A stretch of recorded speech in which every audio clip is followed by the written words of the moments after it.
Ashok Jhunjhunwala. You know, I'd heard that you're a legend. That's what I was told. You're a legend in the telecom industry in India.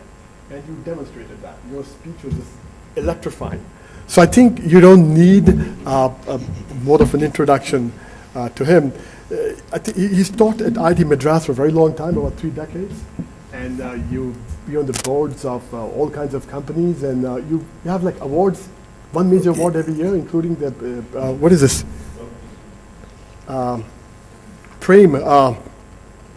Padma Shri in 2002, right? And also, you are a member of the Prime Minister's Scientific Advisory Board.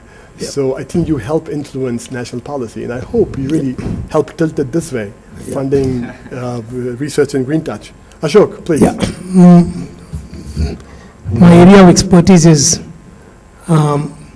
telecom, and therefore, when I started first looking at the whole issue of energy and telecom, I did start working exactly in the same areas like what most of the people today presented.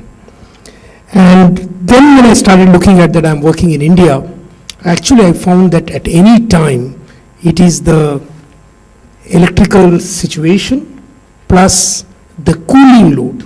The fact that India is a very hot country, most part of the year in most of the country, is something so crucial. And if you don't take care of that, then anything that we do in terms of bits really doesn't help as much. And both me and my colleague, Dr. Bhaskar Ramurthy, and a bunch of us from Tenet Group started looking at it in a very different manner. So the first thing that it came to us that, when it is hottest in India, the sun is shining the brightest. And when the sun is shining the brightest, if we tap the sun, we can get the maximum energy. It's a peak load takes place therefore when the sun is hottest. If it is not sunny, then the load is much, much less. And therefore, trying to understand what's called natural load and source matching, probably sun is unique in ability. The solar photovoltaic becomes very unique. Yet the costs of solar photovoltaics were so high that it kind of just threw us back all the time. And however, in the last 2 years, we certainly saw things dropping. And today, it gives us an immense ability to redo India. I'm not talking about just telecom, but India in a very, very different manner.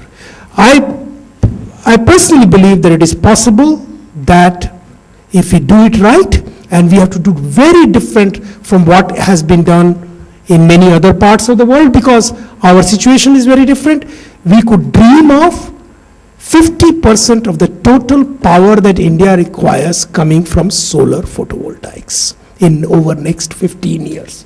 I'm not talking about 30 years, 50 years, I'm talking about next 15 years, which basically means solutions to be available now, in a year's time, 2 years' time, and starting to deploy, understand, and do things. The other point that I made during my talk, and I again want to point out, that it is not just the hot, not just the fact that we use, I think we need to also understand what the value of money is. And the interest cost makes it very different. And therefore, anything that you do upfront investment has a huge impact in India.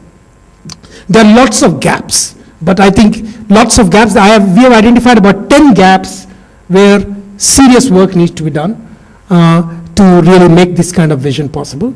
But I think except 1 or 2, 8 of them at least are doable in 1 to 2 years time frame. So we are not talking about very long-term research. And I think that coupled with the kind of work that is getting done, in fact, our group has taken the same thing that we would like to see that the power emitted for wireless reduced by a factor of 100 in 15 years. Power emission. That is also partly because India does not have too much of cables, so we will depend more and more on wireless. And as we depend more and more on wireless, the data rates are going to be very high. And if you are going to emit large amount of electromagnetic radiation, even though it is today with all parameters that is known, things are considered safe, we do not know what the long-term impact is. And I think that's a kind of goal that we have set up ourselves, which helps in also reducing the energy consumption and in all other ways. That's all. Actually, I'm going to break my rule a little bit because, Ashok, you said that this is, you can think of this as one way to reinvent India, because I think the same problem exists with food and with water, right? Floods someplace and then heavy shortage of water, and then I've heard stories about food rotting in go-downs and so on. And it is a question of storage and transport, right? So in IT, it is easier. Transporting electrons and photons is relatively easier to deal with and optimize as opposed to matter. No, right? but So I think we believe that also- IT has a huge power. We are working on exactly IT for remote education, IT for remote health. Many of these things I think are going to happen in India. But I think if we don't produce energy at everywhere, none of these things can happen. And decentralized energy is probably the way to go. And decentralized matching of the load and source, this is what we really need to really look at. And in that context, this whole thing becomes very interesting. Thank you. Shachi Devi. Shachi lost the paper with the thing.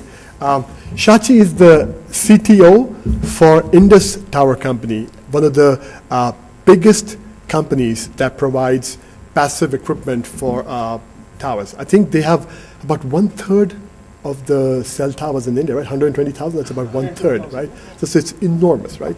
So she has a unique view on what are the challenges with the costs associated with that, energy issues and so on.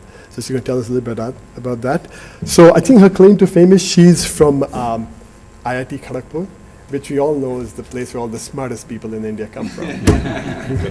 Harish is also He's from telling because he's on. I know. Harish is also IIT Kharagpur. Yeah. Oh, yeah. Thank you very much. Okay, and it's been a very big honor to be here with you all. I just want to talk about this green energy slightly in a different perspective. Okay, one is the present, whatever it has grown as a mushroom. In every corner you see a telecom tower standing up. And that is one part of it. And how do we handle the green energy part of that? Second thing is, going forward, what can be our dreams so that we can make it happen? Okay, these are the two things I just want to touch upon. Going back to the present, we have got three things. If you look at whenever you see a rooftop, you see a tower standing over there. There are three parts in it: power. There is a infrastructure, a tower which is standing. And the third thing is the active, the transmission and receivers part of it, which is really the heart of the whole shelter or the site, what we call it as.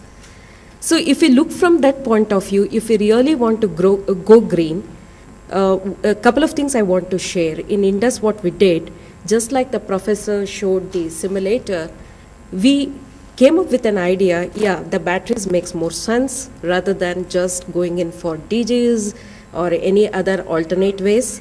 So we have made in India 8 cities called as green cities, okay, where we really shut down the complete DJs and we made only the sites to work on the batteries, okay. So that is more economical way of thinking how to make it green, because CO2 is reduced, and that also is a possibility where the power condition is good, okay.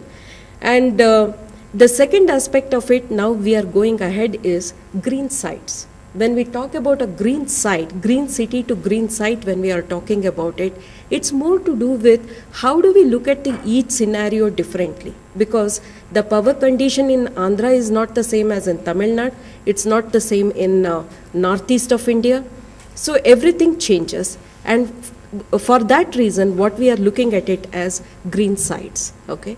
There are various solutions are on the card. It can be solar, it can be fuel cells, or it can be to do with fast charging batteries, which can charge and stand by for it. So it can be anything one can think about it.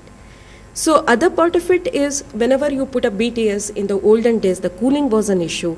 And as Professor correctly said, cooling takes most of the energy out.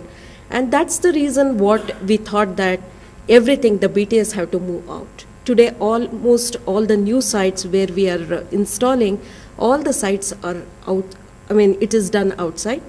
There is a battery shelter, what we call it as, or a cabinet, and it is cooled by some, not by the comfort cooling, but by the mostly, it is a industrial grade cooling, what we do it, so that we can save energy on that front. So that is the way we had to look at it. So going further, what we should do? Going further, if you ask me, what is it all the BTS stations doing? It is only having a BTS and a receivers and some antennas. So if that is the case, why should we have all these things being discussed? There is a power conditioning unit because the voltage range is bad, and you have to set it right. Air conditioner cannot start lower than 150 volts. All these things, if you look at it, that looks little, hey, why are we adding everything and making it into a white elephant?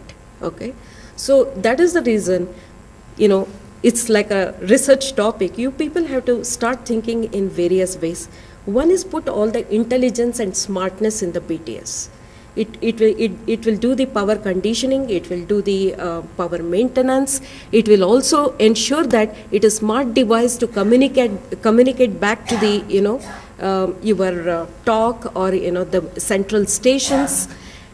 These are the things possible now today, mainly because cloud computing has come out, and there are big players who are who have got the expertise on this front. All these things can be done in a much more systematic way on that front. And again, why a separate battery bank? Why can't the BTS think about having its own power backup? This is another way of thinking it. So, and then the antenna, just to mount an antenna, I'm putting a 3 ton of steel, and that makes no sense to me. As a technology head, I should be thinking about where do we go, how do we make it happen? And if that is the case, can I float the antennas, or can I think about hanging it between electric pole to electric pole? And is that a possibility? Because the spectrum, this, that, everything you must have heard from morning. I think these are the things one has to think in that direction, bringing high efficiency, intelligence built in, and a communicative device which is a BTS, rather than doing just what it is asked to do. And the second part of it, how can I remove all unwanted stuff? That is the way we have to look around as we go ahead. Okay. So any questions on that as we go ahead, I'll be happy to take it. Excellent. Thank you, Sachi. Let's see. Let's go with my good friend Arun now. Arun is the chairman of for India operations for Alcatel-Lucent since July 2001. Prior to that, he held leadership positions in many telecom and IT companies. I think his thing is he knows everyone. If somebody can come up with a name of someone Arun doesn't know, I'll give them $100. So, Arun, please, go ahead. Thank you. No, it's certainly not like that at all. But, I'd just like to, I think you people have been hearing a lot of stories. I saw the presentations by Rod in the morning, and it, scared the hell out of me. When you say that today internet is 1% of the global power consumption, and at some point you'll hit 60% or so in next 15, 20 years. So if you're going to be